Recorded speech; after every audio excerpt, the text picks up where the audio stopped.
हरिओम हरे कृष्ण। मांसाहार को लेकर के YouTube पर बहुत सारी वीडियोस पहले से ही अवेलेबल हैं, लेकिन फिर भी लोगों के कुछ प्रश्न, कुछ संशय, कुछ शंकाएं, कुछ तर्क, कुछ कुतर्क शायद शेष बच जाते हैं। मेरे पास बहुत सारे कमेंट्स के माध्यम से इस तरह की शंकाएं आ रही थी। उनमें से कुछ शंकाओं को मैंने चुना और चुन करके उनको अपने सामने लिख लिया है। उनके उत्तर मैं आपके सामने दे रहा हूं। सबसे पहले मैं जल्दी में आपको बता दूं कि वो शंकाएं क्या हैं। पहली, कि मैं बीमार हूं और डॉक्टर ने प्रोटीन की कमी को पूरा करने के लिए मांसाहार की सलाह दी है, क्या यह सही है? नंबर 2, क्या अंडा मांसाहार है? नंबर 3, मांसाहार न हो तो खाद्यान्न का संकट आ जाएगा, क्या यह सही है? नंबर 4, वनस्पतियों में भी जीवन है तो फिर हम हिंसा से कैसे बच सकते हैं? नंबर 5, कीट पतंगों को भी मारना पड़ता है तो फिर हम हिंसा से कैसे बच सकते हैं? नंबर 6, दही में भी जीवाणु होते हैं तो फिर मांसाहार से हम कैसे बच सकते हैं? नंबर 7, क्या मांसाहारी व्यक्ति धार्मिक हो सकता है? नंबर 8, क्या शाकाहारी लोग अच्छे होते हैं? नंबर 9, क्या मांसाहारी लोगों से हमें नफरत करनी चाहिए? नंबर 10, बड़ा विचित्र प्रश्न है, गुरुजी, यदि ईश्वर आपको मांस खाने की इजाजत दे तो क्या आप मांस खाएंगे? मैं पहले प्रश्न से शुरू करता हूं। मैं बीमार हूं, डॉक्टर ने मांस खाने की सलाह दी है प्रोटीन की पूर्ति के लिए। डॉक्टर्स अक्सर कहते हैं, और आपने सुना होगा, कि वनस्पतियों में विटामिन्स हो सकते हैं, रोगों से लड़ने की शक्ति आपको मिल सकती है, लेकिन प्रोटीन की कमी होती है। आपके सामने फूड का एक चार्ट मिल जाएगा आपको और बताया जाएगा कि घास में, वनस्पति में, सब्जियों में, इनमें प्रोटीन नहीं है। तालिका में दिखाया जाएगा दूध में प्रोटीन है, दही में प्रोटीन है, मांस में प्रोटीन है, अंडे में प्रोटीन है। आइए थोड़ा सा विश्लेषण कर लेते हैं। बुद्धि को और अक्ल को खोल करके यदि आप सुनोगे, समझोगे तो फिर बात करना।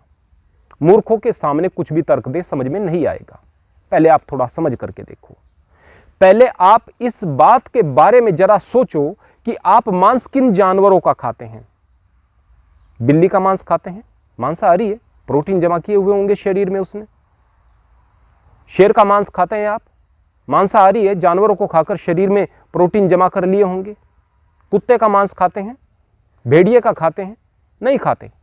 ये मांसाहारी जानवर हैं, इनका मांस आप नहीं खाते। खाते किनका है? शाकाहारी का। आप भैंस का मांस खा लेते हैं, बकरे का खा लेते हैं, मुर्गे का खा लेते हैं, यहां तक कि गाय को भी खा जाते हैं। सुअर को कुछ लोग खा रहे हैं। हर चीज को खा रहे हैं जो कि मांसाहार नहीं करती है जनरली, उसका मांस आप खा रहे हैं।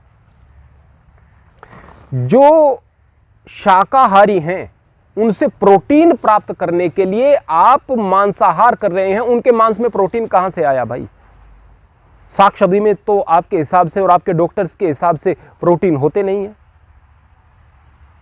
यदि आप मांसपेशियों के विषय में बात करेंगे ना, तो सांड को यदि आप देखेंगे, देखकर लगता है क्या मांसपेशियां हैं, एक से एक सांड हो जाते हैं। इतनी सशक्त बड़ी बड़ी मांसपेशियां कहां से आती हैं उनके अंदर? केवल घास खाते हैं, उसमें तो आपके हिसाब से प्रोटीन होता ही नहीं है। आइए आप जंगल में थोड़ी सी दृष्टि डालें, नजर डालें। आप शाकाहारी जानवरों को देखो, वो ज्यादा लंबा जीवन जीते हैं और ज्यादा निरोग जीवन जीते हैं मांसाहारी जानवरों की अपेक्षा। बुढ़ापे में आराम से उनका बुढ़ापा कटता है, जो मांसाहारी जानवर है सड़ करके मरता है।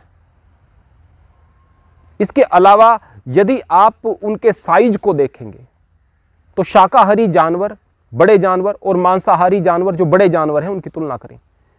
क्या शेर कभी हाथी जितना बड़ा हो सकता है? बोले बड़ा नहीं, ताकतवर होता है। हाथी से ज्यादा ताकतवर होता है क्या? हाथी का शिकार कभी करता है क्या शेर? क्या हमने देखा है? कैसे देखा है? 7-8 शेर मिल करके एक हाथी का बामुश्किल शिकार कर रहे हैं, वो भी धोखे से, पीछे से, पता नहीं कैसे। एक शेर एक हाथी का शिकार करके दिखाए, एक शेर एक गैंडे का शिकार करके दिखाए, हाथी को छोड़ दो। एक शेर एक भैंसे का शिकार करके दिखाए, नहीं कर सकता है, जनरली नहीं कर सकता है। कभी धोखे से, इत्तफाकन कहीं से पकड़ में आ गया, विषय अलग है, नहीं करता है। कई सारे मिल करके करेंगे, धोखे से करेंगे। यानी ताकतवर भी ज्यादा शाकाहारी जीव ही होंगे। लंबा जीवन शाकाहारी जीव जिएंगे। मांसपेशियां बड़ी शाकाहारी जीवों की होंगी, और वो सारी ताकत, वो सारी बड़ी बड़ी मांसपेशियां, वो सारा प्रोटीन उन्होंने इन्हीं साग सब्जियों से प्राप्त किया हुआ होगा। फिर भी यदि आपको ज्यादा प्रोटीन चाहिए तो दालें हैं ना अवेलेबल। जबकि वो गरिष्ठ होती हैं, भारी होती हैं। मैं ये नहीं कहूँगा दाल खाकर ही आप में प्रोटीन आएगा, मैं दाल बहुत कम खाता हूँ। और ज़्यादा प्रोटीन चाहिए तो सोयाबीन तो भाई गरिष्ठ रहती है, भारी रहती है। सोयाबीन जो कि लोबिया की तरह से एक दाल होती है, आप उसकी जो बड़ी होती है, उसकी सोयाबीन की खली होती है, सोयाबीन के चक्स होते हैं, आप उसका सेवन करो। आपको अंडे से भी ज़्यादा प्रोटीन मिलेगी, आपको मांस से भी ज़्यादा प्रोटीन मिलेंगे। फिर कहेंगे ये तो भारी रहती है, गरिष्ठ। अरे भाई भारी तो मांस भी रहता है ना, वो मांस भी भारी है, किस चक्कर में पड़े हुए हो आप? तो इस वहम को पूरे तरीके से दिमाग से निकाल दो। दूसरे नंबर पर, क्या अंडा मांसाहार है? पहली तो बात, मांसाहार है, क्योंकि मांस इससे बनता है। दूसरी बात यह है, जीवन इससे बनता है, इस बात में कोई शक नहीं। लेकिन फिर भी आप कहेंगे कि नहीं बनता है, हर एक अंडे से नहीं बनता है। मान लेंगे भाई नहीं बनता है। पहला प्रश्न, क्या अंडा किसी पेड़ पर लगता है? नहीं लगता है।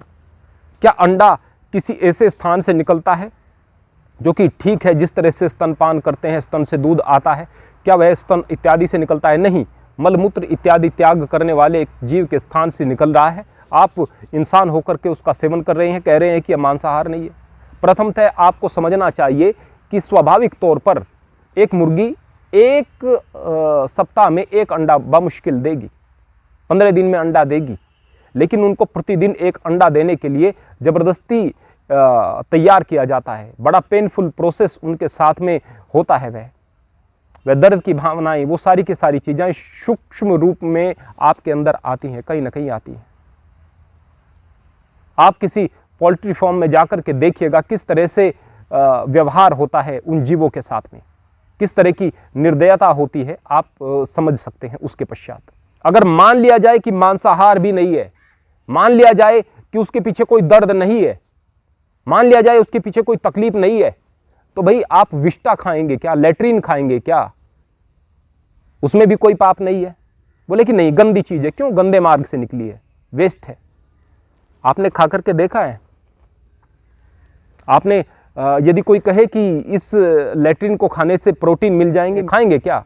अरे भाई मनुष्य हो, मनुष्य वाली बात करो। सभी आदमी मनुष्य नहीं होते हैं, सभी में मनुष्यता बराबर नहीं होती है। यदि आप इस तरह के कृत्य करते हैं तो उसको आप छोड़ दीजिएगा और आप तर्क देना बंद कर दीजिएगा। पहले आप थोड़ी सी रिसर्च कीजिएगा, उसके बाद में आप तर्क दीजिएगा। जाकर के देखिएगा किस तरह से अंडा पैदा होता है। तीसरे नंबर पर, मांसाहार न हो तो खाद्यान्न का संकट आ जाएगा। अजीब बात, बिल्कुल विचित्र बात कर रहे हैं। यदि आप एक मुर्गे को पालने के विषय में बात करेंगे ना, 1 किलो यदि उसका वजन होगा, उसको 1 किलो वजन के मांस को पैदा करने के लिए कितना सारा दाना उसको डाला गया होगा, कितना पानी और कितनी दूसरी चीजें बर्बाद हुई होंगी, आप सोच सकते हैं क्या?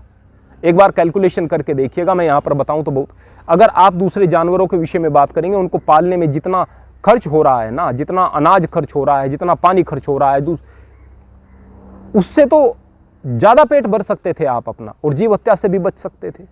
तो एक खाद्यान्न के संकट की तो बात आप ना ही करें तो ज्यादा बेहतर है। हाँ, सी फूड की विषय अलग है, जो कि समुद्र से प्राप्त हो रहा है। लेकिन ये जो सारी की सारी बात करने वाले मेरे सामने लोग हैं, वो सारे के सारे वो हैं जो सी फूड नहीं खाते, बस अपने आसपास के लोग हैं और मांसाहार स्वाद के लिए कर रहे हैं। मैं सी फूड को भी बेहतर नहीं कह रहा हूँ, मैं नहीं कह रहा हूँ, लेकिन मजबूरी में कोई कर रहा है तो मैं ये कहूँगा कि उसके सामने मजबूरी है, उसे दूसरी चीज़ नहीं मिल रही, लेकिन आपके सामने विकल्प है। आप मांसाहार से बच सकते हैं, उसके बाद भी आप मांसाहार कर रहे हैं तो आप क्रूर हैं, इसके अलावा कोई दूसरी बात नहीं। चौथे नंबर पर, वनस्पतियों में भी जीवन है। पहली तो बात यह है कि वनस्पतियों में जीवन है, पर चेतना उतनी नहीं है। कुछ पौधों में चेतना है और उस चेतना का स्तर बहुत निम्न स्तर का है, बस संवेदनाओं को महसूस कर सकती हैं, जैसे कि छुई मुई का पेड़ है। बहुत कम पेड़ ऐसे हैं। तो जीवन होना और चेतना होना और फिर चेतना का स्तर होना, इसमें फर्क होता है। जैसे कि 5वें नंबर पर प्रश्न है कि कीट पतंगों को मारना भी पड़ता है। पहली तो बात यह कि कीट पतंगों को क्यों मारना पड़ता है, हम तो नहीं मारते हैं हमारे आसपास। दूसरे, यदि खेत में मारना भी पड़ता है, स्प्रे करनी पड़ती है फसल को बचाने के लिए, क्या उद्देश्य यह है कि आप उनको खाएंगे? आप स्वाद के लिए कर रहे हैं क्या?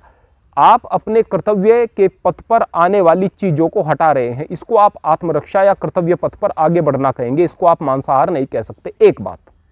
दूसरी बात, कीट पतंगों की तुलना उस बकरी से आप नहीं कर सकते जो अपने बच्चे से बहुत प्यार करती है। उस हिरनी से नहीं कर सकते जो कि एक रेलवे ट्रैक को तब तक पार नहीं करती, खड़ी हो जाती है जब तक उसके बच्चे नहीं गुजर जाएं वहां से, कि अगर रेल आ गई तो मैं पहले मर जाऊंगी, मेरे बच्चे जो हैं वो सुरक्षित रहें। इतनी संवेदनाएं। एक वीडियो, छोटी सी शॉर्ट वीडियो देख करके मैं भाव विभोर हो गया, मेरा कलेजा फटने को आया।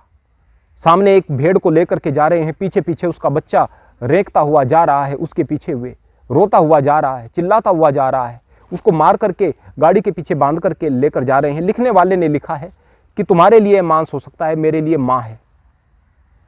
यदि इन चीजों को देख करके आपका मन नहीं पसीज रहा है ना, तो फिर आपकी संवेदनाओं का स्तर क्या है, इस चीज को आप खुद चेक करो। फिर मैं समझाऊंगा तो समझ में नहीं आएगी। आप कीट पतंगों से उनकी तुलना नहीं कर सकते हैं, वनस्पतियों से उनकी तुलना नहीं कर सकते हैं। जब एक जीव मर रहा है, उसको जबरदस्ती आप गिरा रहे हैं, वो भयाकुल है, डर रहा है, गर्दन पर छुरी उसकी चलाई जा रही है, खून उसका बह रहा है, तड़प रहा है, हाथ पैर पीट रहा है, उस समय भी आपके मन में दया नहीं आ रही और उसके बाद आप दया की बात करते हैं, तो ठीक ऐसी बात है जैसे कि एक चोर, एक डकैत, एक बलात्कारी, एक हत्यारा दया की बात करे, ठीक ऐसी बात है। दया की बात भी कर रहे हैं। दया भी किस किस तरह से, एक क्लिप दिखाई जा रही थी, एक ब्लॉग था, एक आदमी ने हिरन को बचाया, अरे इसका जीवन बचाना है, अपने प्राण दांव पर लगा दिए, इस हिरन का जीवन बचाना है। और सुबह खा करके क्या चला है, चिकन खा करके चला है, मटन खा करके चला है, बकरा खाया उसने, मुर्गा खाया, बकरा कट गया उससे कोई तकलीफ नहीं, मुर्गा कटा उससे कोई तकलीफ नहीं, वो हिरन बचना चाहिए, उसके लिए प्राणों को दांव पर लगा देंगे। जीवों के अधिकार के लिए लड़ने वाले व्यक्ति मांसाहारी देखे हैं कि भाई जीवों पर दया करो। अरे भाई, ये क्राइटेरिया क्या है कि इस जीव पर दया करनी है, इस पर नहीं करनी है? कमाल की बात है। तो अपनी बुद्धिमत्ता को, अपने आईक्यू को, अपने अंदर की दया को, इन सारी की सारी चीजों को खुद चेक करोगे तो फिर आप ऐसे तर्क नहीं दोगे कि दही के अंदर भी जीवाणु हैं। जीवाणुओं की तुलना आप उस चेतन जीव से नहीं कर सकते हैं जो दर्द से कराता है, जो रोता है, जिसका खून बहता है, जो तड़पता है, जो चिल्लाता है, जिसमें भावना है, जिसमें बच्चे के और मां के रिश्ते हैं, जिनमें संवेदनाएं बहुत ज्यादा हैं, उनसे तुलना नहीं की जा सकती है। अब 7वें नंबर पर प्रश्न है, क्या मांसाहारी आदमी धार्मिक हो सकता है? बिल्कुल नहीं हो सकता है। दया धर्म का पहले लक्षणों में से एक है। यदि दया नहीं है तो आप धार्मिक कतई नहीं हो सकते। हां, आप भक्त हो सकते हैं। मांसाहार एक व्यक्ति कर रहा है, लेकिन उसे पता है कि दुनिया का कोई मालिक है और मुझे उससे प्रेम करना है, वो उसके सजदे में पड़ा है, वो उसकी इबादत कर रहा है, वो उसकी भक्ति कर रहा है, भक्त हो सकता है, धार्मिक नहीं हो सकता है। भक्त हो सकता है, आध्यात्मिक नहीं हो सकता है। आध्यात्मिक आत्म का और आत्मा का अध्ययन करने वाला व्यक्ति आध्यात्मिक होता है। 8वां प्रश्न है, क्या शाकाहारी लोग अच्छे होते हैं? बिल्कुल नहीं, ऐसा कतई नहीं कहा जा सकता। हाँ, शाकाहारी भी अच्छे लोग हो सकते हैं और शाकाहारी व्यक्ति बहुत बुरे भी व्यक्ति हो सकते हैं। मेरे परिचय में मैं इतने नाम गिनवा दूंगा कि एक धेले के आदमी नहीं है, ना उन्हें बात करने का पता, ना उनके अंदर सहिष्णुता है, ना उनके अंदर दया है, ना उनके अंदर धर्म है, बस मांस नहीं खाते हैं। गरीबों का खून चूसना, लोगों के साथ अन्याय करना, जातिगत भेदभाव उनके अंदर बहुत ज्यादा, अहंकार उनके अंदर बहुत ज्यादा, 1000 प्रकार के व्यसन उनके अंदर, शराब भी पी लेते हैं, दुराचारी भी हैं, भ्रष्टाचारी भी हैं, 1000 प्रकार की कमियां उनके अंदर हैं, लेकिन बस मांस नहीं खाते हैं। देखें ऐसे बहुत सारे आदमी, देखा है मैंने एक व्यक्ति को अरबों खरबों की जायदाद को बर्बाद कर दिया और जो व्यक्ति उसके संपर्क में आए उनको बर्बाद कर दिया। पूरे तरीके से शाकाहारी था। शाकाहारी होना इस बात का प्रमाण नहीं कि आप अच्छे आदमी हैं, और मांसाहारी होना इस बात का प्रमाण नहीं है कि आप घटिया व्यक्ति ही होंगे। एक व्यक्ति मांसाहारी है लेकिन उसे बोलने का भी सलीका है, वो लोगों के साथ व्यवहार भी अच्छे से करता है, उसमें सभ्यता भी है, वो नशा भी नहीं करता है, वो परमात्मा में भी विश्वास रखता है। आदमी वो बेहतरीन हो सकता है, लेकिन उसको मैं पूरे तरीके से दयावान नहीं कह सकता। शाकाहारी से भी बेहतरीन आदमी हो सकता है एक मांसाहारी, शाकाहारी एवरेज आदमी से मांसाहारी अच्छा आदमी अच्छा हो सकता है, लेकिन एक मांसाहारी पूरे तरीके से अच्छा आदमी है और एक शाकाहारी पूरे तरीके से अच्छा आदमी है। अच्छे आदमी के सारे गुण शाकाहारी में भी हैं और अच्छे आदमी के सारे गुण मांसाहारी में भी हैं, तो फिर एक शाकाहारी आदमी ही ज़्यादा बेहतर होता है, क्योंकि उसमें दया कहीं अधिक होगी और उसके अंदर क्रूरता ना होने के कारण वह परमात्मा के ज़्यादा नज़दीक होगा। 9वां प्रश्न है, तो क्या हमें मांसाहारी लोगों से नफरत करनी चाहिए? क्यों नफरत करोगे भाई? यदि आप नफरत करते रहोगे तो फिर आप उनको ना तो उनके गलतियों को बता सकते, ना उनसे कोई बात कर सकते, और नफरत क्यों करो? यदि कोई सामाजिक ताने बाने को ध्वस्त कर रहा है, ऐसे व्यक्ति तिरस्कार के योग्य भी हैं, ऐसे व्यक्ति नफरत के योग्य भी हैं, उनका प्रतिकार भी करना पड़ता है। लेकिन एक आदमी सभ्य भी है, आपको नुकसान भी नहीं पहुंचा रहा, आपसे प्रेम भी कर रहा है, मांसाहार करता है, तो आपको उसके साथ प्रेम पूर्वक व्यवहार ही करना चाहिए, मित्रता का व्यवहार ही रखना चाहिए। हो सकता है कि आपके संपर्क में आकर के कभी वह मांसाहार छोड़ दे, और ना भी छोड़े तो आपका कर्तव्य प्रेम करना है, मांसाहार के आधार पर नफरत करना बिल्कुल नहीं है। अब 10वें नंबर पर, यदि ईश्वर सामने खड़े हों गुरुजी आपके और आपको मांस खाने की इजाजत दें, तब भी आप मांस नहीं खाओगे क्या? बिल्कुल नहीं खाऊंगा, बिल्कुल नहीं खाऊंगा। मेरी धार्मिक किताब अगर इस बात की इजाजत दे कि मैं मांस खा सकता हूं, बिल्कुल नहीं खाऊंगा। अरे भाई, अगर आपकी किताब आपको इजाजत दे भी रही है तो आपको यह भी तो नहीं कह रही कि आपके लिए अनिवार्य ही है। हो सकता है कि कुरान आपको इजाजत दे रही हो कि भाई आपको मांसाहार करना है, लेकिन यह तो नहीं कि मुसलमान होने के लिए जरूरी है कि आप मांसाहार करें। हो सकता है कि हिंदुओं की और कुछ किताबें भी जहां पर इजाजत दी गई है या जिक्र आता है मांसाहार का, आता भी है, तो इसका मतलब यह तो नहीं कि यह कहा जा रहा है कि भाई आपको मांसाहार करना ही करना है, ऐसा तो नहीं है ना। ऐसे ही परमात्मा आकर के कहे कि आप मांसाहार कर सकते हैं, मेरे सामने कहे, भाई यह तो नहीं कहा ना कि आपको मांसाहार करना ही करना है, इस तरह का आदेश तो नहीं है ना। मेरी स्वेच्छा पर है, मेरी स्वेच्छा पर है तो जाहिर सी बात है मैं मांसाहार नहीं करूंगा। मैं किसी जीव को कष्ट क्यों दूंगा भाई? भले ही मुझे पता है कि यह जीवन मिथ्या है, यह संसार माया है, यह जो जीव मर रहा है इसको मरना फिर भी था, मेरे कारण ना मरे, इसका कारण मैं ना बनूं। बात यदि मेरी चॉइस की है तो मैं दया को चुनूंगा, बस बात इतनी सी है। आशा करता हूं कि आप सबके जो प्रश्न थे, जो जिज्ञासाएं थी, वह पूरे तरीके से समाप्त हो गई होंगी, और इसके बाद भी यदि कुछ कुतर्क शेष बचते हैं तो उनका इलाज तो मेरे पास नहीं है भाई, फिर परमात्मा ही उनकी रक्षा करे। हरि ओम, हरे कृष्ण।